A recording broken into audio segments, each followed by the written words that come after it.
All right, so welcome back to the study hall, August 20th edition. We're going to be doing some critical reasoning.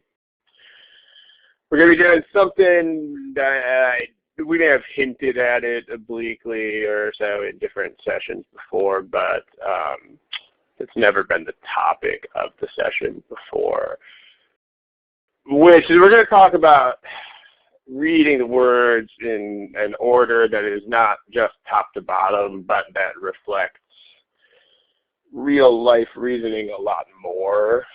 Because, one thing that I hope that you get from these sessions is that most of these critical reasoning problems are very much easily tractable real life situations, which are they're real life situations. They're not, incredibly arcane, difficult things to consider. And so really the hard part is just getting past the weirdness of the formal text and the weirdness of the order in which the words are presented. I mean, the weirdest thing about these, we'll talk about this more when there's a problem in front of your face, but the strangest thing about these is the fact that you are presented with all the evidence before you even have any idea what the argument is about. Right? That's just very, very weird. It's not how the world works, really. So we're going to talk about how to cope with that in a sec here. So, but for the meantime, I got to show you I do have to show you the admin screens real quick, so let's do that. The bookkeeping stuff, so to speak. So here's those. When we give you multiple choice question, you should see underneath your name, you're going to see these polling tools. You're going to see the letters A, B, C, D, E corresponding to answer choices. Please use these for multiple choice questions. Please do not answer multiple choice questions in the chat box. Because there are lots of people here. If we have a lot of people putting letters in a chat box, it will get very chaotic very quickly. So these, I'm going to wait a decent chunk of time for everyone to answer the questions, because that's how the test works. You can't not answer the questions on the test. I mean, after a certain amount of time, we'll move on, because, if you don't answer the problem, I guess that might just mean you're not here. But you should really try to answer all the questions all the time, because that's how the test works. Also, only click your answer once, because if you click it more than once, you'll erase it. If you want to change your answer, click the new answer just once. Incidentally, on critical reasoning in particular, you should be wary of changing answers at all, by the way, because most of the time first guesses tend to be better than subsequent guesses, just because people overthink these. So watch it with that. You might want to be a bit chary about changing your guesses in the first place, but it is what it is. Okay. When we talk about smiley face, that's these faces that are here underneath your name. Everybody give me a smiley face if you see the smiley face. Give me a smiley face if you see the smiley face. Okay, some of you are giving me the smiley face. Yeah, so the point is, again, not to put it in the chat box, just because we don't want 30 people chatting in the chat box at the same time. Chaos would ensue. And the copyright notice that you already saw, all the practice GMAT problems are from the pre-GMAT prep software, which is copyright GMAC. So we just have to tell you that again. Okay, now what you're about to see is a piece of a critical reasoning question. You're not going to see the whole thing. And we're going to talk about why that is in a second. So let me do some covering up of stuff. You'll see it in a second. All right. Here's the question. Okay. What in the world am I doing here? So remember, if you just got here, here is the theme of today's thingy. The theme of today's thingy is this Because the thing is, I mean, let's talk about the human brain here for a second. The problem with the human brain is that when you put ideas into it, it tends to respond to those ideas. And in particular, it tends to have a hard time thinking outside the box of the ideas that have been presented to it. Meaning, for example, if I point to two things and I ask someone, hey, which of those things would you steal? I mean, most people will actually respond with one of them. I mean, very, very surprisingly few people will say something like, I actually wouldn't steal either of them because I don't steal things. I mean, that would be a surprisingly rare answer because it's not the way I ask the question. The way I ask the question is like weirdly powerful in shaping thoughts. So to come back to something like this is a critical reasoning question. See, here's the thing, right? This is a weakening, strengthening, evaluating type of question. So just here are some points about these. One thing totally fundamental about this whole family of questions, the family of some points here.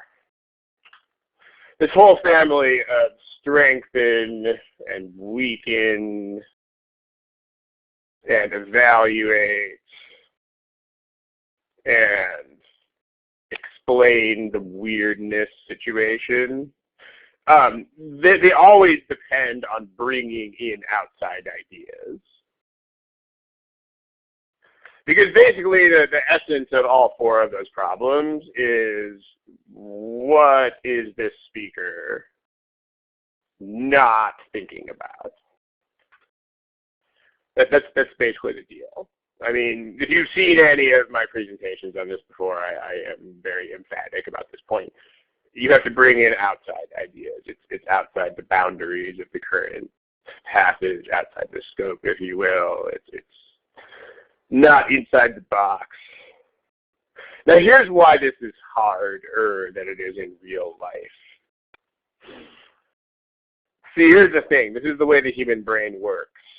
And this is why this is a problem. The problem is that once you've read a passage, your brain, just by virtue of being a normal human brain, your brain has a hard time thinking about things not mentioned in the passage, about things that aren't mentioned in the passage. And this is the fundamental thing. This is the fundamental thing that makes these problems hard. Because if you think about having arguments in real life, like disputes, if you have a counterpoint to what someone is saying, then for the most part, the counterpoint is formulated in your head before this person starts making their case, right? Like if your friend is like, well, let's go eat at this restaurant. If you don't want to go there, you probably already have a reason in your head why you don't want to go there. And then your friend is like, well, let's go because blah, blah, blah, blah, blah, blah, blah, blah. And that might convince you, it might not. But the point is that you don't formulate your objections after the person is talking. I mean, you mostly formulate your objections right up front. And then you take into account what the person said. So this sort of conflict is what makes these critical reasoning problems difficult, because you have to bring in ideas they have not mentioned, but at the same time your brain is going to be very, very tempted to think in terms of the things that they have mentioned. That's the problem. So what's the solution to the problem? Well, there's never going to be a formula for doing all of these things, and there will be some problems. Let me just tell you up front, there will be problems where the suggestion that I'm going to give you today is not going to fly. In particular, there are going to be some problems where you have to do all the reading of the things before you even really understand what the issue is. But here is, in some of these problems, especially the ones that I've picked today, what you can try is this, and what you should try is, okay, I mean, you should always read, the first part you should read is always the question. I mean, no matter what, all the time, you should always read first. Because if you don't read that first, you don't even know what the task is. So, okay, you read the question first. But after reading the question, after reading the question, head straight to the issue. In other words, don't read the full passage yet. Instead, find only the issue under consideration. Then brainstorm. Don't spend a million years doing it, but brainstorm what might affect this issue. Because remember, the point is the way these problems work, this family of problems, the stuff that affects the issue is going to be not mentioned in there. So you'll have an easier time thinking of it if you don't already have the things that are mentioned there banging around your head. So let's try that here. Let's just try that.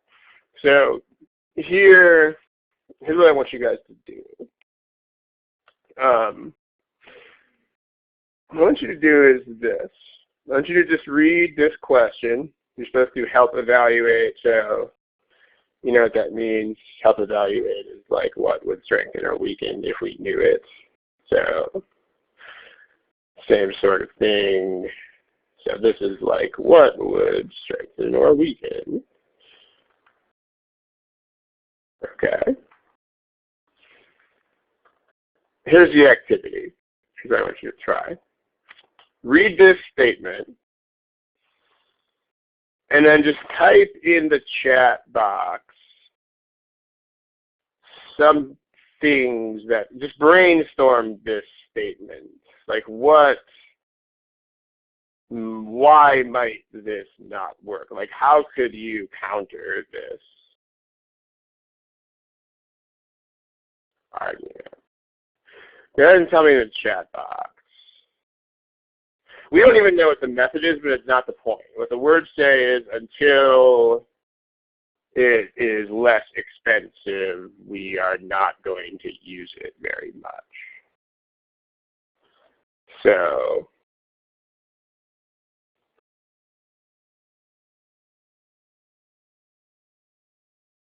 in other words, what the issue is, what is COGS? If that stands for something, I am not aware of it.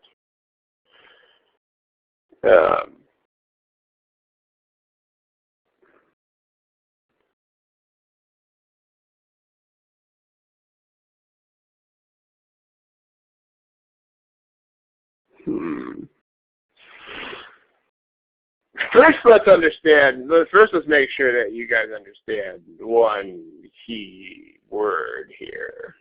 Let me actually just take this to the next uncluttered page.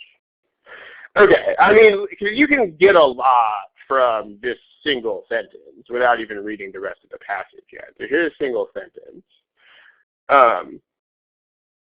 Because most of you guys are still thinking about cost, but that might mean you're not doing enough thinking about the words that are here right now. Because, okay, what's going on is the question. So the first thing is that, if you think about the way, okay, first thing you want to do is read the sentence, explain it to a 9-year-old. That's always the first thing you do all the time. So, all right, explain to a 9-year-old there's some way of getting uranium. This method X for getting uranium is expensive. Okay, now one thing that you should totally get from this statement, by the way, is that there are other ways to get uranium. Because if you think about this in a conversation, if I'm saying like, oh, if we can't bring down the cost of getting it this way, then it's not going to be viable. I mean, there has to be some other way to get it. So that's just common sense. But there, you can just figure that out. I mean, a common sense interpretation of this, right? Right now there are cheaper ways. Because otherwise this whole discussion would be pointless. Like if this were the only way to get uranium, it would be the only way to get uranium. Okay. Now what they're saying is, their argument is, they're saying as long as X is still expensive, the industry won't do it. That's what they're saying. The smiley face if you guys are on board with that.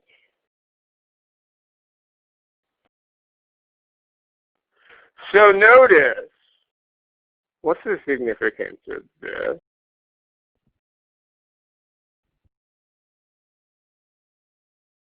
This purple part.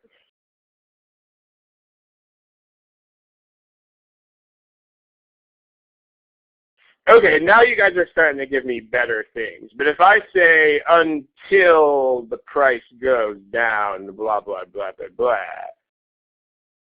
what am I saying about like what are we actually arguing about here? Like let me give you another closer to the ground example. If someone says, unless this dress goes on sale, people won't buy it. Okay. Could I counter it if I said the dress is going to go on sale next month? Is that a counter?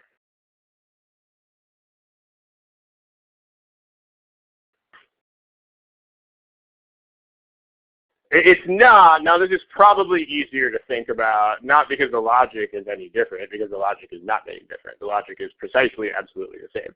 It's just because there are fewer words, and it's probably easier to think about buying clothes than it is to think about buying nuclear fuel.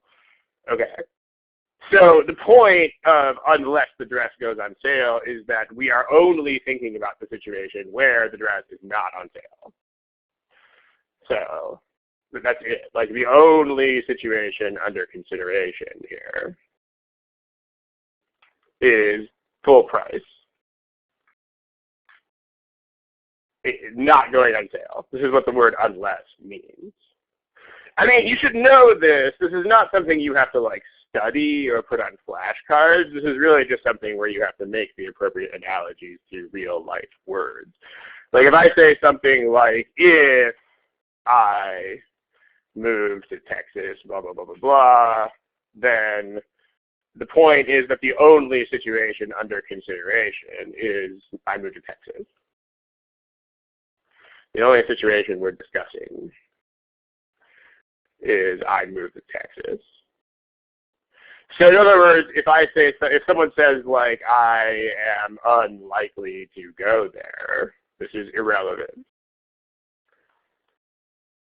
What if I don't move there? Irrelevant.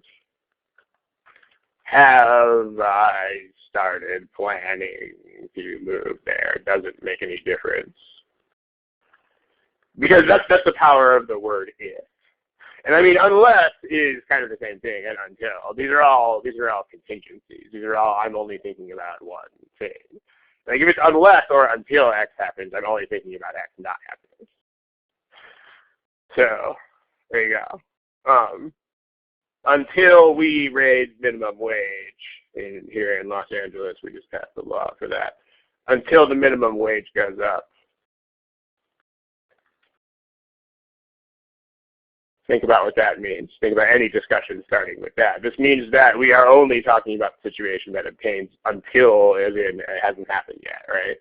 So the only situation that's relevant is right now before the wage goes up. Like anything that happens after the wage goes up, irrelevant. Likelihood of a wage increase, irrelevant. Doesn't make any difference. You guys get the picture.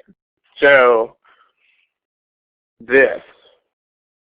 So this means that what should you, because a lot of you guys were mentioning this kind of thing earlier in your brainstorm. It means you didn't think about the words enough. If we're saying as long as X is still an expensive method, what kinds of things are totally irrelevant here, which people might be thinking about? Like what doesn't matter here at all? What's off the table?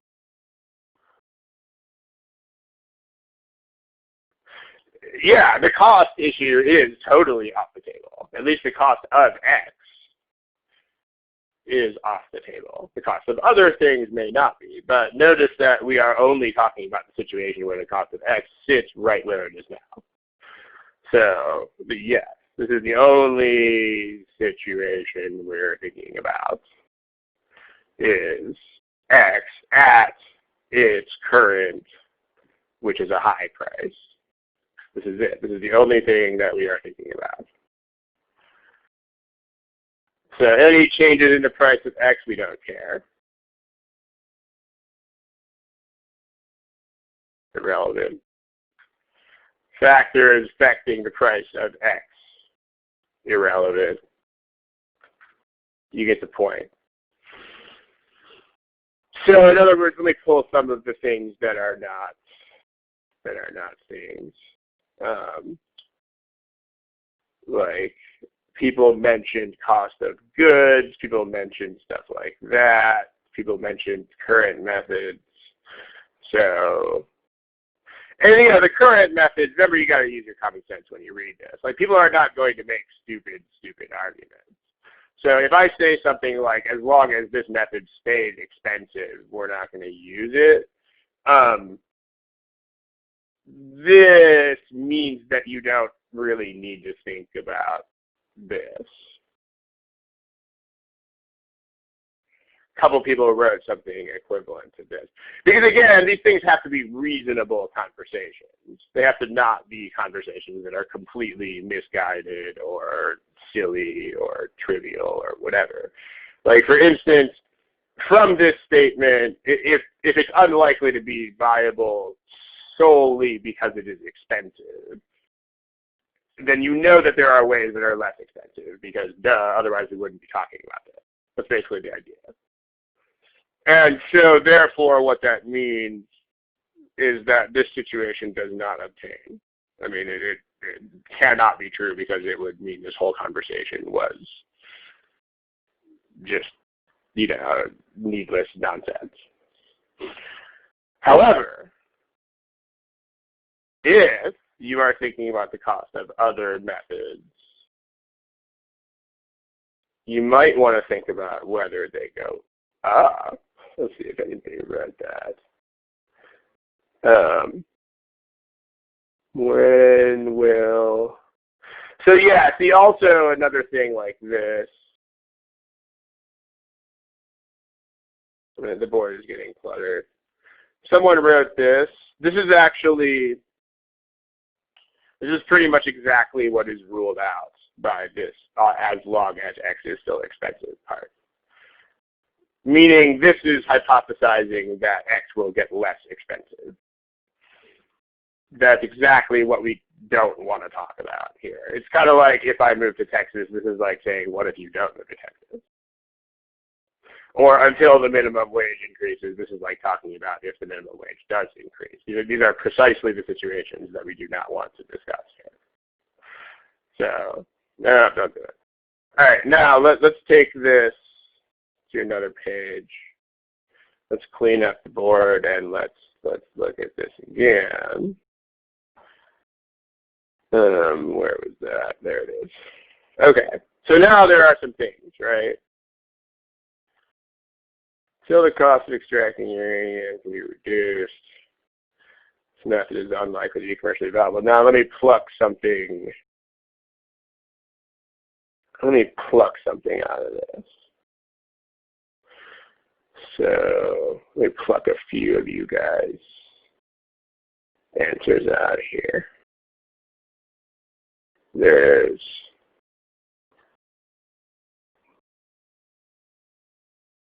okay. Let me pull two of them out here. These ones are this one's good. This one's a very nice brainstorm because notice that this is totally a reason, this top one. I mean, this is a reason, this would be a very good reason why we might have to start using X, even though it costs a lot. And notice that it is a completely new idea, which is also attractive because the way they write these problems is the correct answers are completely new ideas. This is the kind of thing that you want to brainstorm. This is what you want to do. This one may be depending on if you, where you wrote be, if you actually meant to write become, then this would also be a good brainstorm. I mean, you know right now that it's not the only option, because if it were the only option right now, then this whole discussion would be pointless. So, and the discussion is not pointless. So, but yeah, right, this is, even though we're pegging the price of this method X, this is like one of the other things, right? This is kind of, these are very related brainstorms. In other words, what you should come up with when you think about this issue, I mean, you should basically be thinking, okay, well, I'm not thinking about any changes in X. So I need to think about what might happen to the other methods. Aha. To make X start looking more attractive even though X has not changed. There you go. This is basically what you need to be thinking in some way, shape, or form or another. And notice that you can totally come up with this without even reading the passage. You can do it. You can totally do it. So, and my point is, if they don't mention this in the passage, then it is much easier to think about this now than it is to think about this after you have read the passage. And that's why the exercise of today is suggested, right? This is much easier to think about. It's easier to think of this if you have not yet read the passage, because the passage tends to shape your thoughts, and that's not such a great thing here. So now here is the problem with answer choices. Remember, here's what you came up with.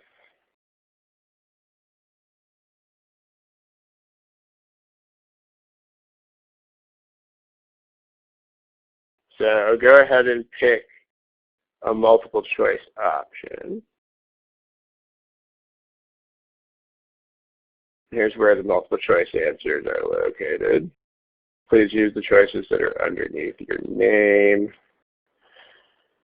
Please don't answer in the chat box.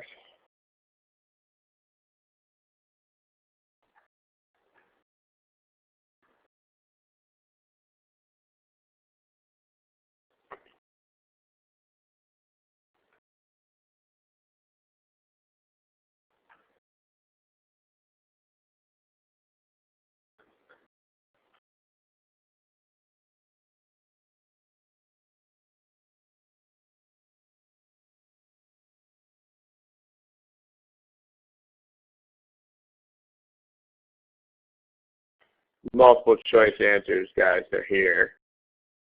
They don't answer in the chat box. When I write, please don't answer it. Guys, don't answer in the chat box. Follow the directions. This is not a joke, Ben. This is not a joke. Shagufta, this is not a joke.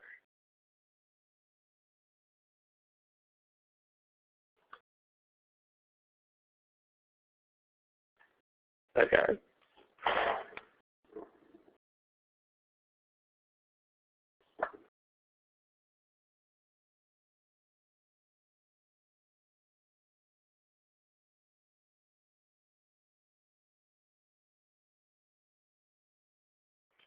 All right, let's pick a thing. If you haven't picked anything yet, then pick something soon.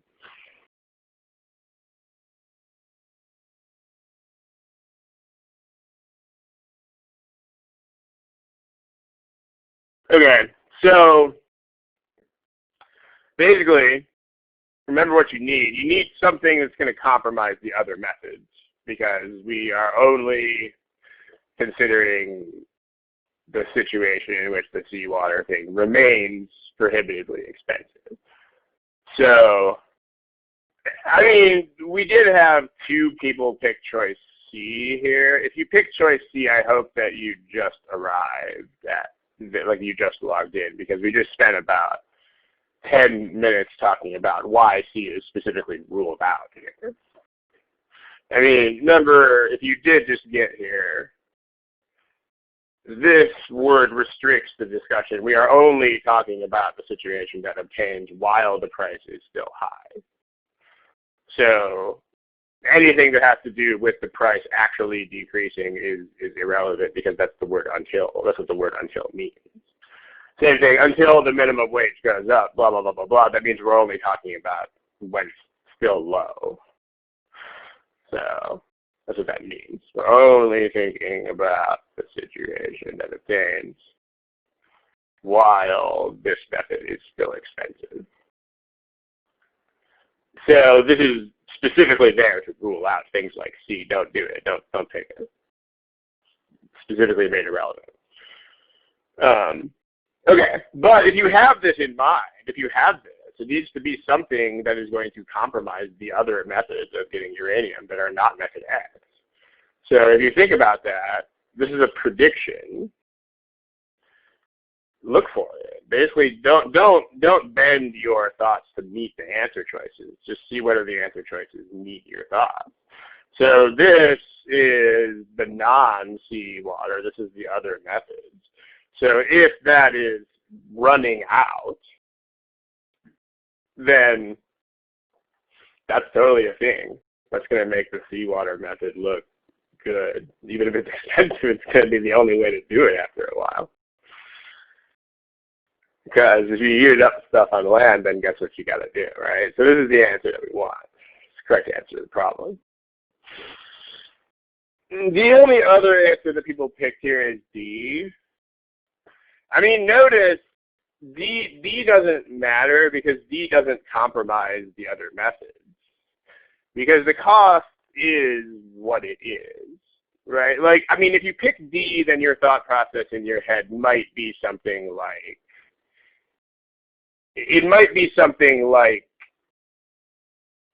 well, maybe if there's a ton of stuff into C, then that will bring down the cost. Remember, you can't think about that because the cost is high.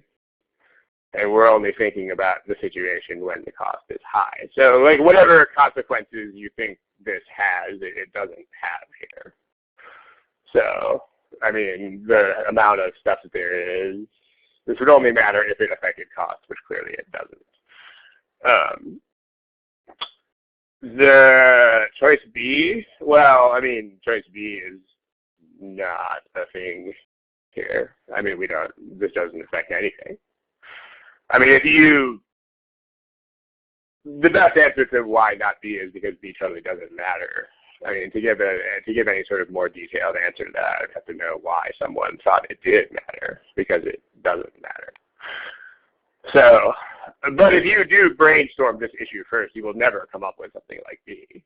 Like, you would never think about, oh, what is the distance between like where they get this stuff and where they use it. So, but D could ultimately lead to A, but it could not. I mean, you're just kind of making that up at random. Like, if you ever have a can, could, might, maybe in your reasoning, stop, do not even reason any further than that. It's not a thing. You can't just make up stuff and then build an argument on it. Crystal, if you run out of something on land, then you would have to get it out of the ocean, because the Earth is land and ocean. So if it runs out, then if this is expensive, it will just be, well, we're screwed, now we have to do it. So, I mean, you do have to approach this with an implicit understanding that we do need uranium. We can't just like stop using it. So, I mean, that's just, you gotta get that, because again, there would be no point in discussing this. Like, if uranium were some unnecessary luxury item, then we wouldn't be having the conversation in the first place. So, yeah. And again, you can't make up a substitute product because words don't say that. Remember that as soon as you get into might be, could be, maybe, don't do it. Because that could always just be countered with might not, could not, maybe not. So you can't go anywhere with maybes or might or could. Okay. Let's talk. Any other questions about these things? All right, let's look at another one. Let me black out. Black out the appropriate parts of this one. Right here. Okay. There you go. Think about, again, just brainstorm what might affect this issue, and then in the chat,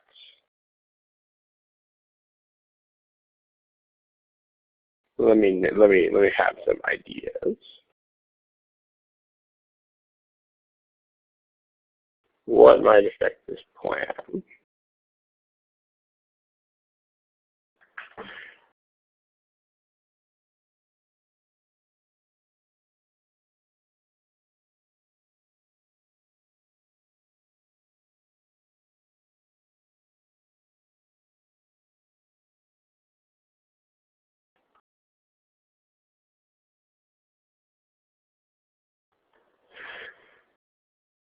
Okay, about this is the first thing that anyone wrote. Let me sort of pick on this for a second. This is not how the GMAT ever works. Like the GMAT will never, in real life, sometimes people do this. Sometimes people will counter an argument that says X by saying, actually, X is false. That's not how this test ever works. Like if you've done more than a few GMAT problems, you should know this, but the GMAT will not weaken things by saying that they are false. The GMAT will weaken things by bringing in new outside ideas that weigh against. Like it's like if you're looking at if you're on a jury, it's like bringing in additional evidence against the defense or whatever. So the point is, the GMAT will not do this. In other words, if it says nourishing, and the weakener is not going to be, oh, actually we're kidding, they're not nourishing. Like the test will never, ever, ever, ever counter X by saying not X. Okay, but the other thing is also, I mean, apples are apples. In fact, this problem is a great place to talk about apples to apples comparisons. Ha ha ha. I mean, if this is not, the nourishing part's not even an issue here because it's literally apples to apples. I mean, if they were trying to sell apples to a population that is currently eating other things, then that might be an issue. But because we are literally comparing apples to apples, this is basically a non-issue because apples are apples. So it shouldn't be anything about the apples themselves.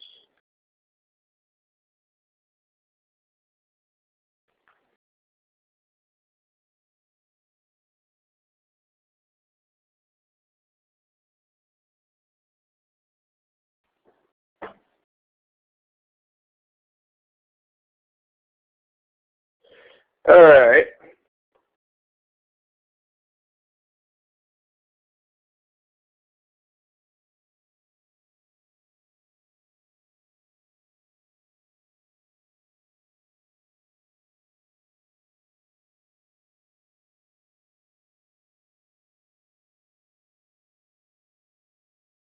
Let's take this to another page. I like that a lot of you guys are typing things, by the way, because sometimes people tend to be sort of gun shy with typing stuff. So this is obviously an exercise where participation matters because there are no choices on the board yet. So I'm glad to see that people are doing that. If you see an empty board, you'll see a not empty board for a while. Okay, so a lot of people are talking about this sort of thing. Basically, are there any non-cost reasons? That could be a thing. So, by the way, let me pick on that tax thing real quick, but you might need to think about yes, you might need to think about non-cost reasons. Okay.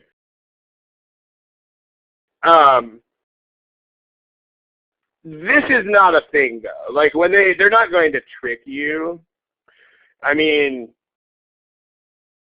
if they're selling at that price, then that's really the price that they're selling at. So you don't need to think about things that make the words false. So I mean, you can assume that all of this is rolled into the price because remember they're not going to trick you with the words. So like if they were like, haha, actually it's not half the price because taxes, then they would discuss. Okay, so let's put some other ideas on the board. Yeah, so the last thing about if they perceive lower quality, that would also fall into the same sort of, like a lot of you guys have mentioned different aspects of what is ultimately the same thing, right? So is there any negative stigma, if there's a stigma of lower cost with cheap products, sure. Also, is there a stigma associated with non-domestic products, right? If people if people are xenophobic about what they eat, right? Imports, maybe they don't want. Like all of these would be reasons why they won't buy. Okay. Now, see, here's the thing. Let's talk about a couple of things that are not things.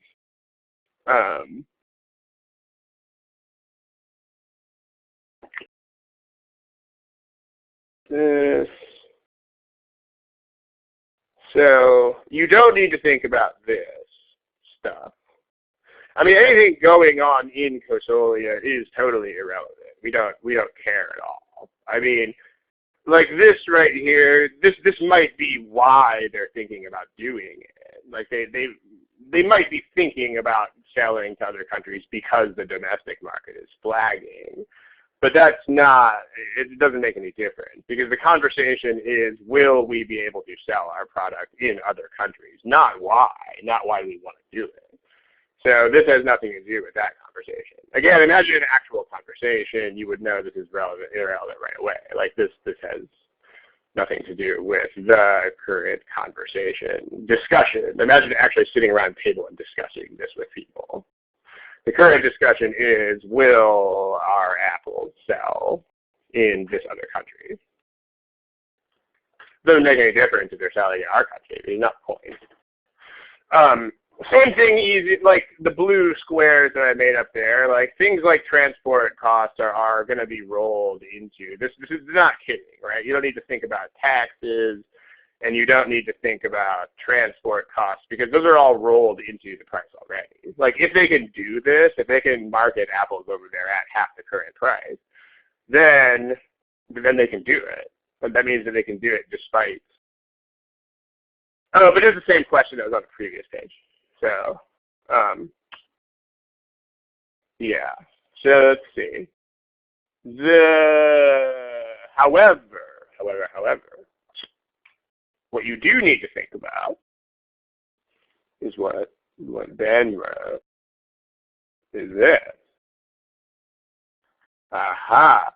This could be a thing.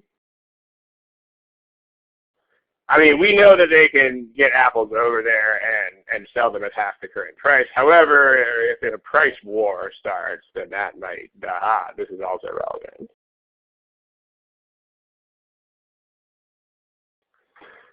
Okay, and basically these are going to be the only two kinds of things that could affect this. Like you are either going to have non-cost reasons or you're going to have cost reasons. And the cost reason can't be the cost of the import apples because we know they can do that. So notice this is a complete universe of possibilities. Like when you brainstorm this, you can actually be confident that there are no other possible ways to do this, right? There are only two ways in the world that could affect this plan, which are number one, cost. And since we know the cost of the imported apples is going to be low, the only cost factor that matters is if the domestic market in this country of Ertland can price match, if they can lower the price accordingly. And then everything else is kind of lumped together into non-cost issues, which means that for some reason, for any reason at all, people in Ertland don't want to buy the imports even though they are cheaper.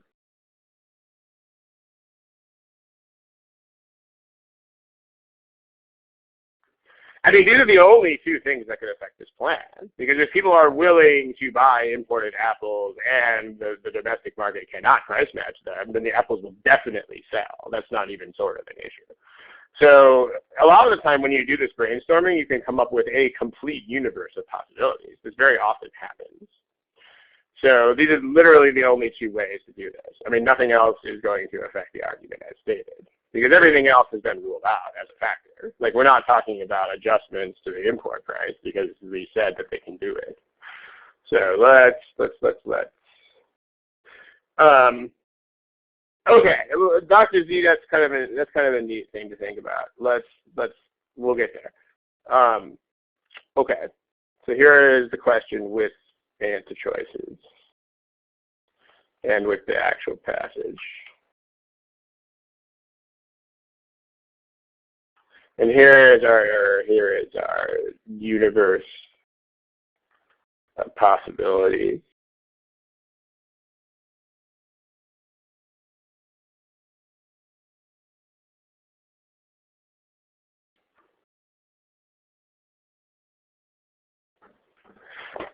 Okay.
Okay, so you guys pretty much have things.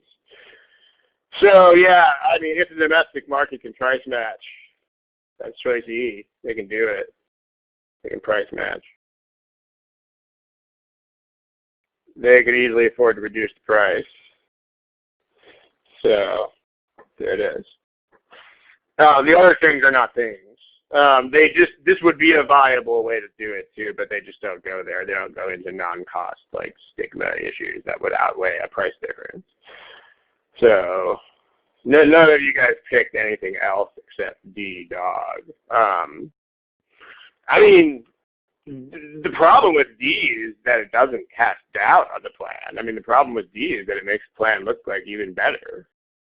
Because D basically says that in Ertland they can only grow their own apples during some small window of time. And so therefore that makes it look even better to export apples to them during the rest of the year.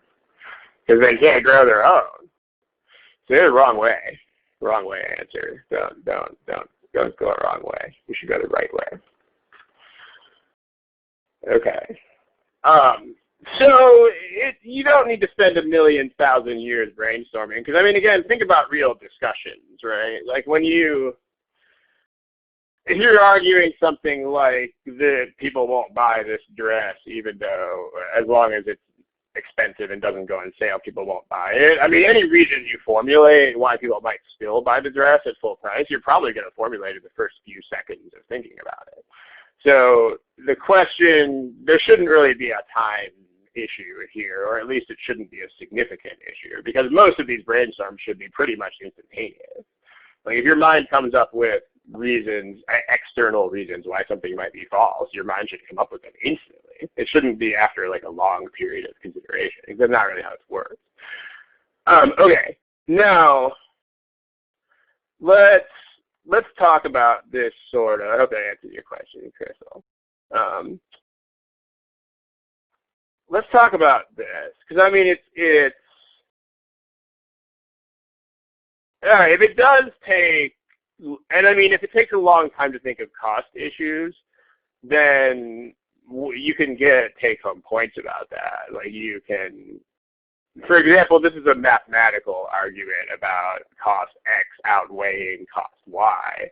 And so if we know that we can lower cost X to a certain level, then mathematically the only possible issue there is if cost Y can go down as well. So that's, you could get a take-home point like that. I mean, just think about what are the factors in some math comparison, and then just think about which ones are fixed and which ones are not fixed. And then you can just remind yourself to think about it. What's the other factor doing? Just get take-home points accordingly, basically, is the idea. All right, I mean, let's talk about, yeah, I mean, right, if you brainstorm stuff, then reading the option should take way less time. Because, like, if you know this, if you know that this is the only way you can do it, then, like, no, this goes the wrong way. And, oh, hey, there it is, right? It should take way less time to read through the choices if you have. I mean, if you know that these are the only two ways to do this, then, honestly, as soon as you get to the first, like, 4 words, you can already cross this off. I mean, most of the varieties, we don't even care, man. This is already not those two things. So the point is that the process of reading the choices should be, even if it does take a little bit of time to brainstorm this, you're going to gain that time back by how much faster it's going to be to get through the choices. All right, interesting discussion here. So let's talk about this here. Because there is one kind of generalization that you can make, but let me give you some here. Let me give you what is meant to be here. Here's an argument. This argument's not supposed to be very hard to think about.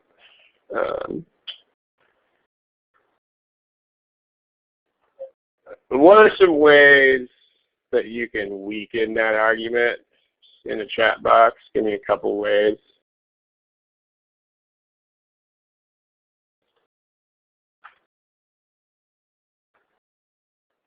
Okay, different food, exercising more, sure. Different food that for whatever reason is less conducive to weight gain, okay. No, portion control, no, because he is eating more food than ever before. So we know that portion control is not happening. I mean, you can't raise issues that are specifically contradicted in the words. I mean, pooping more is not a realistic concern because, you know, what goes in has to come out. So whatever you eat, you're going to poop out. Oh, okay. Could have developed yeah, right. Developed a disease that affect weight gain or hinders it. Okay. Or even started a medicine that accelerates metabolism. Also, make sure that you know what couple things about these. So this is not a thing because, I mean, I don't know exactly what you mean by this, but this could mean one of two things. This could mean that he has already been eating the increased amount of food, but that's false because he just started increasing his food intake. So therefore, this is a false statement.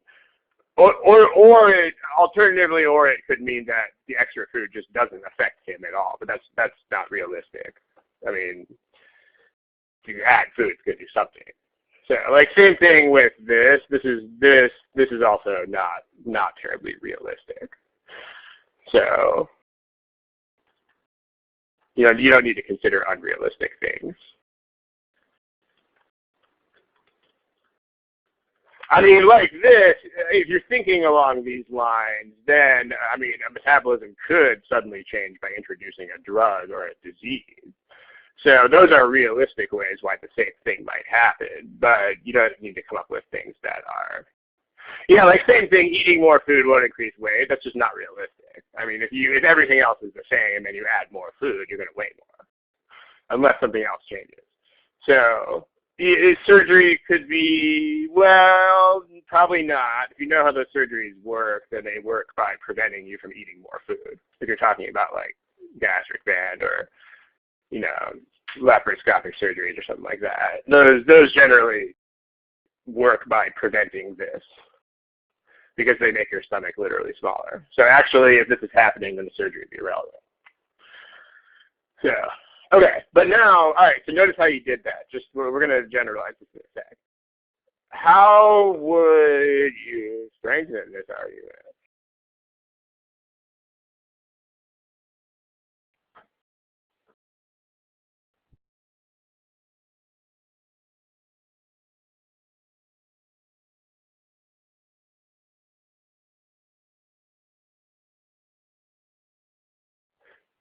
Yeah, right. So basically not working out anymore. Or even working out less. Sure. Same food, or even fattier food.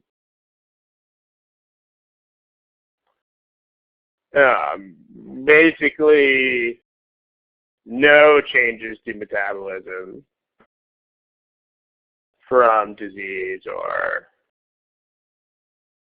drugs or whatever,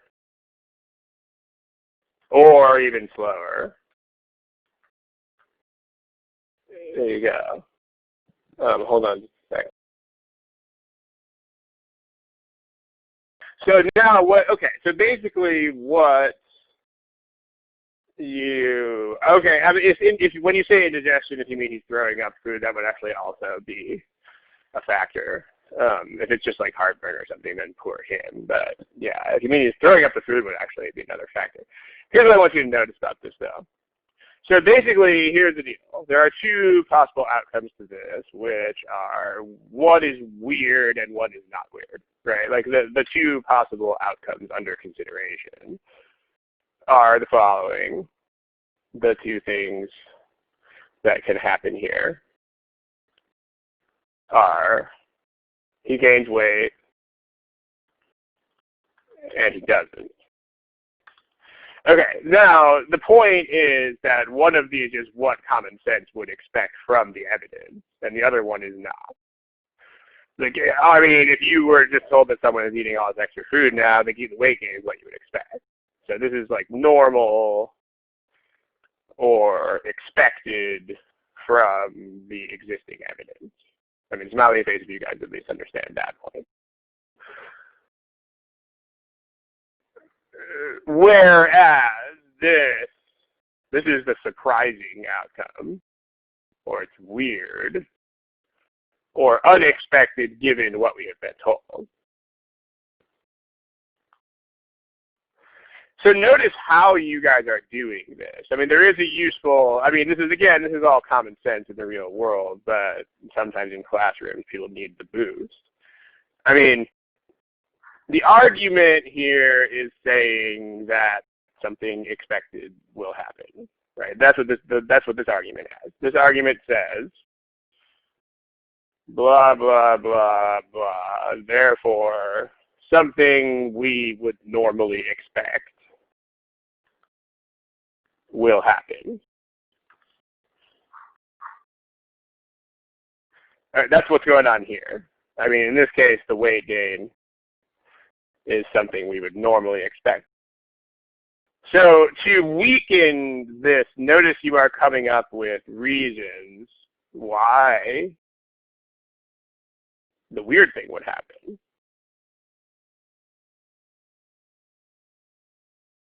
Yeah.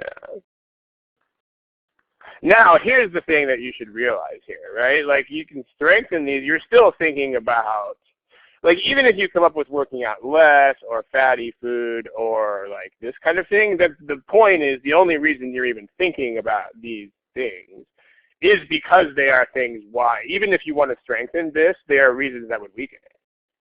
So, in other words, if you want to strengthen the normal or expected thing, you are still doing the same job. You're still finding a reason why the weird or unexpected thing will happen. Then just say that it won't, or that the opposite will happen, or even the opposite. So that's the point, right? The point is that you are thinking about the weird thing all the time. This is also true if the argument is the reverse. Like if the argument says something like this, now the argument is saying something we would not normally expect. So that's why it has the word nevertheless in there too. So in this case, the argument is blah, blah, blah, blah, blah, therefore, but even though, but still, weird thing will happen. See, now if you want to strengthen that, then you would do that by finding the same things that would weaken the thing that's up there, right?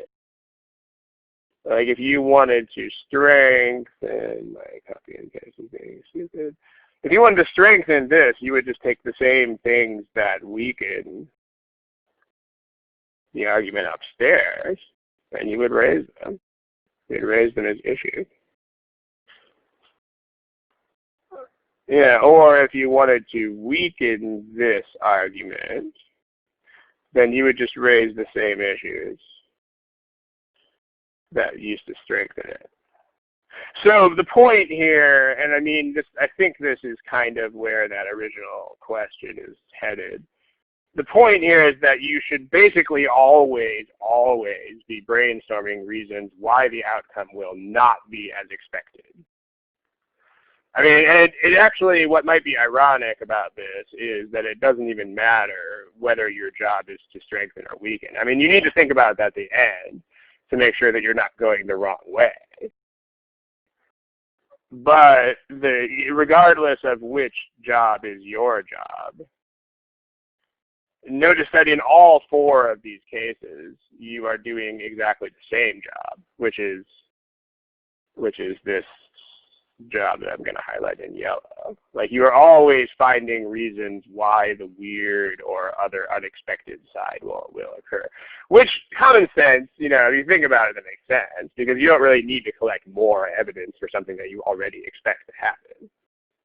Like you only need to think about what might go wrong. Like if you look at a math program and it says this trip will take 6 hours, you don't need to find additional reasons why it will take 6 hours. That's not how life works.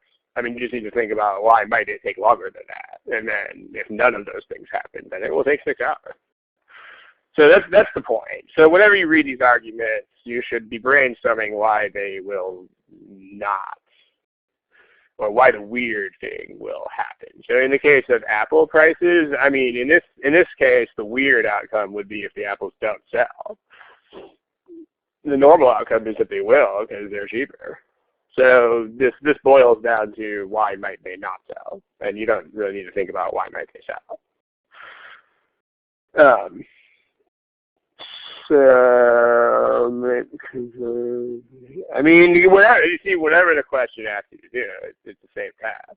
I mean, anything at all about this. If they say what strengthens the plan, then you would basically just be saying that these things don't happen or can't, or that there are no non-cost issues. You're still thinking about the same thing, though. Same thing, I think it will take 6 hours. I think it won't take 6 hours. Either way, we're thinking about things that would delay us. I mean, one person's going to say those will happen, one person's going to say they won't, but the point is they're still brainstorming the same thing.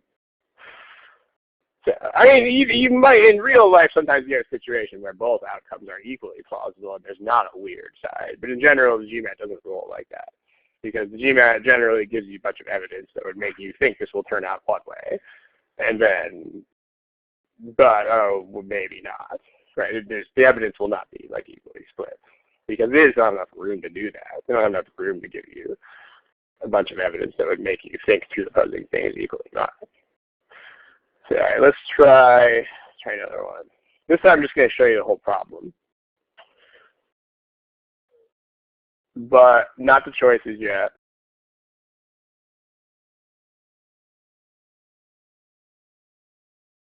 Okay.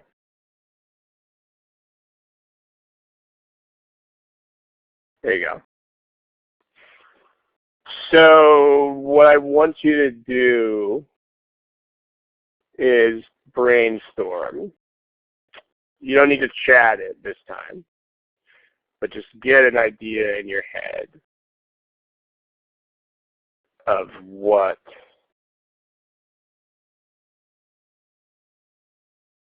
might be the reason, or what are the possible types of reasons.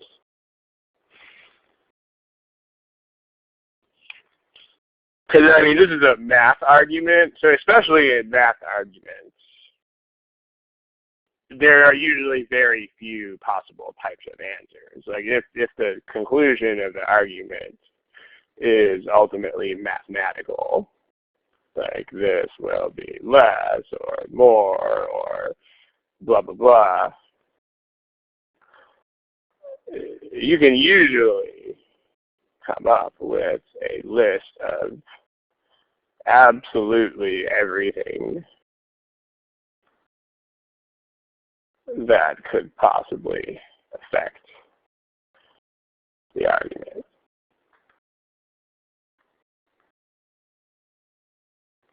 And this is indeed a mathematical argument.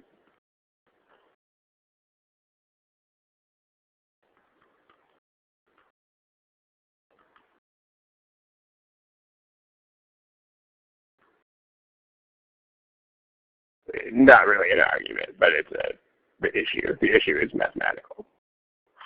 Okay, so think about why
Okay, here are your choices. You don't need to check these guys. Alright.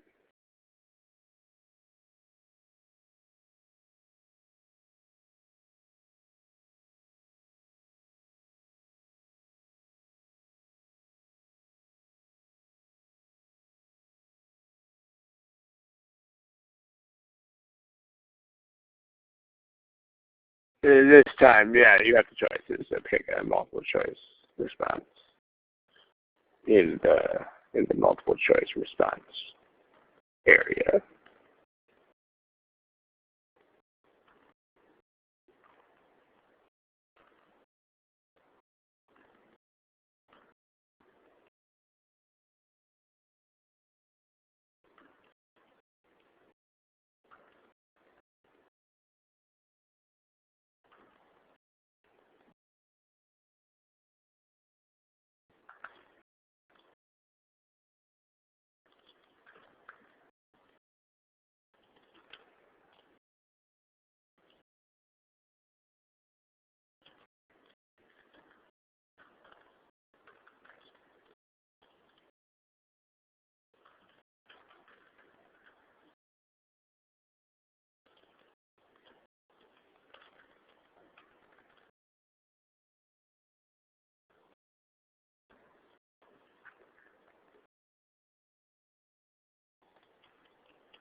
Okay.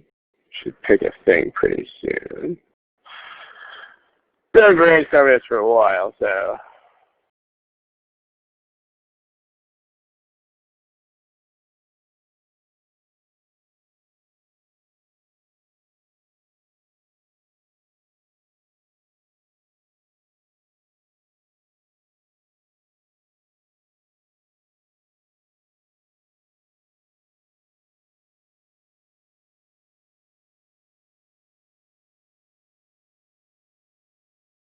All right, let's discuss. Remember that when there's a statistical argument, this is also a thing about the test. This is not just,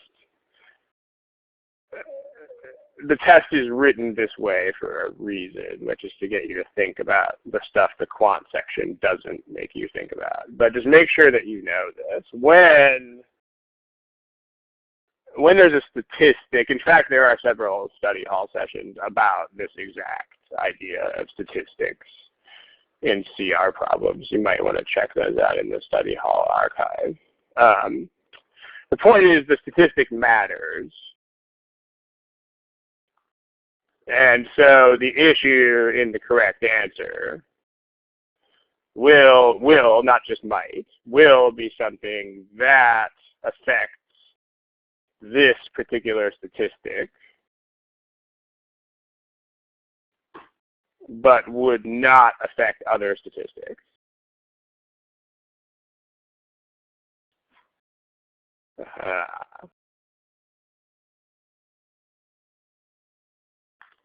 So for example, if you're thinking about, like, you have to notice that this is about percentages. So basically what I'm telling you in fewer words is that you need to think about percentages. If you're not thinking about percentages, you're not going to get this problem right, period, end of story.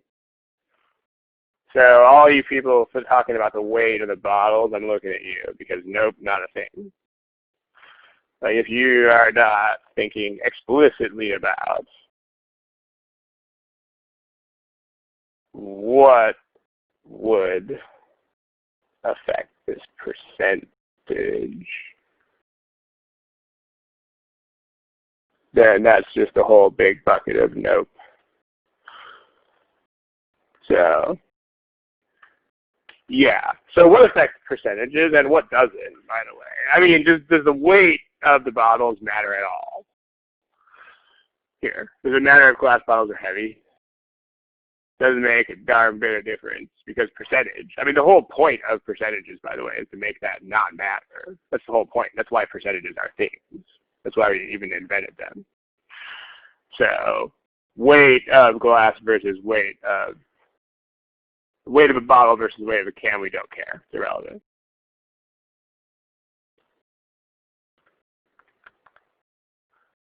Because percentages are relative to these things. I mean, that's the point. The use of percentages makes these things irrelevant. It's not as a percentage of the total weight. It's the percentage decrease in the glass was more than the percentage decrease in the aluminum. So it's not relative to the total. If it was percentage of total, notice that if we were talking about each of these things as a percentage of total weight, then this could matter. But that's not what we're talking about. We're saying that the percent decrease in glass weight was greater than the percent decrease in plastic weight. These are separate things. So, yeah. That's why it doesn't make any difference.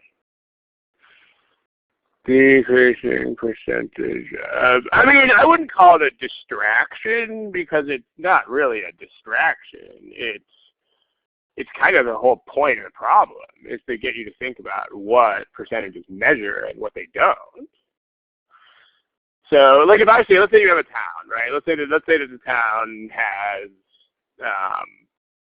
let's say the town currently has 1 million Christians, and let's say the town currently has 1,000 Muslims.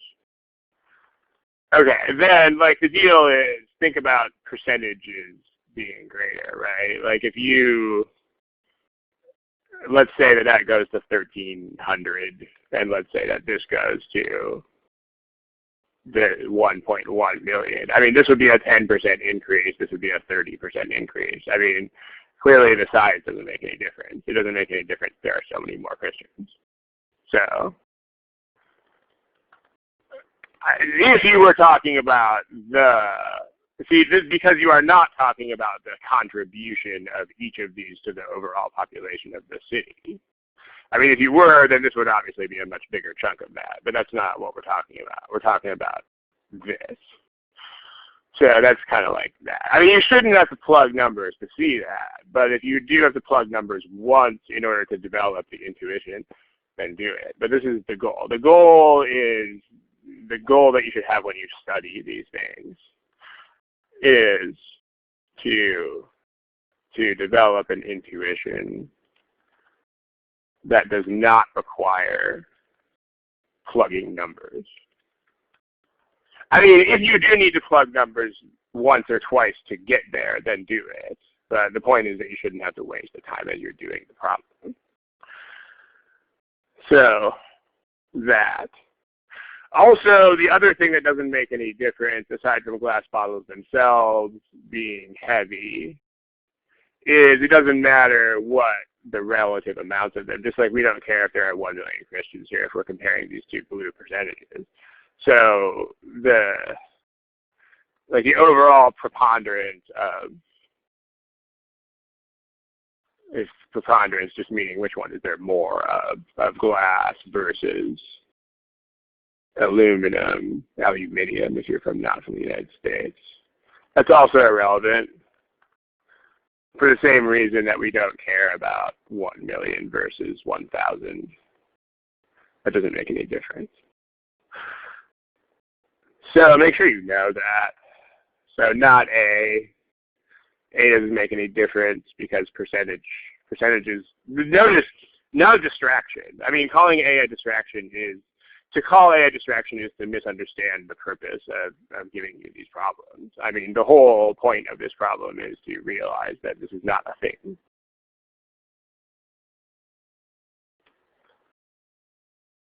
This doesn't matter. Percentage. This we don't care what was in the containers because we only care about the containers, the empty containers in the trash. This is a reason why percentage-wise, this would totally explain it. Again, you gotta interpret words like many and few in the ways that make sense with common sense. They're not going to deceive you with these words. So I think I also talked about this in a few of these other study hall sessions. But the meaning of these words is not always the same. It's going to depend on what the passage is about. But when you see these kinds of words that are qualitative but that represent some sort of math thingy, then the point is they're not going to trick you. So the point is that you should read these words in a way that agrees with common sense and that makes them significant. I mean, it is relevant to the problem. So like, for example, if you say something, like let's say that you're trying to decide whether to buy thing A or thing B, and it's a cost decision. Like let's say that you, thing A is significantly more expensive than thing B. However, thing B requires regular maintenance at some expense.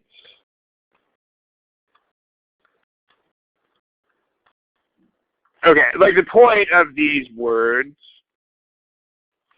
this word, the point is specifically for you to not plug in for them. The point is for you to just understand why someone would choose words like that. The point here would be, if this was any sort of normal conversation, then the point of using that choice of words would be that this outweighs, the red thing outweighs the blue thing.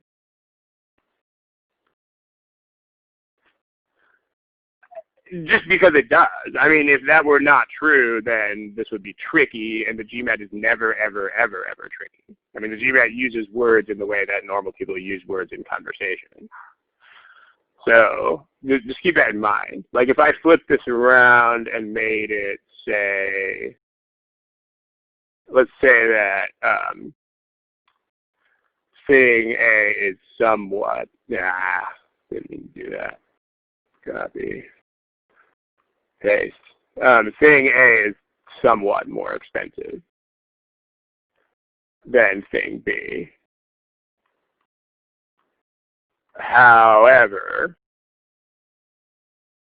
thing B requires regular maintenance at considerable expense.